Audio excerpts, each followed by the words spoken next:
একদিন পর আমাদের ঘরে একটা এই যে বড়া বানিয়ে পাঁচমিশালি সবজি রান্না করছি।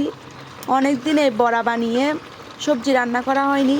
তো আজকে আমার মা বলল, যেহেতু কালকে শিব চতুর্দশীর উপবাস ছিলাম আমরা, তো আজকে পারনা করতে হবে। অবশ্য আমরা চিড়া দিয়ে মুড়ি দিয়ে কলা দিয়ে মেখে একটা তৈরি দিয়ে পারনা করে নিয়েছি।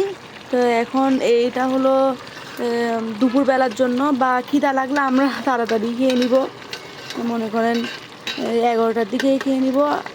অবশ্য আমি তো বাইরে যাব, একটু কোচিং আছে আমার, ওখানে যাব।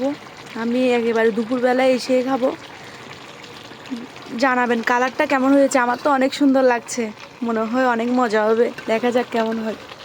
তো আমি এই যে বড়া দিয়ে এটা রান্না করে নিলাম, যে আজকের দুপুরের রান্না আর কি। এই যে বড়া দিয়ে পাঁচমিশালি সবজি প্রায় হয়ে গিয়েছে, আমি নামিয়ে নিব কিছুক্ষণ পর ধনেপাতা ছিটিয়ে।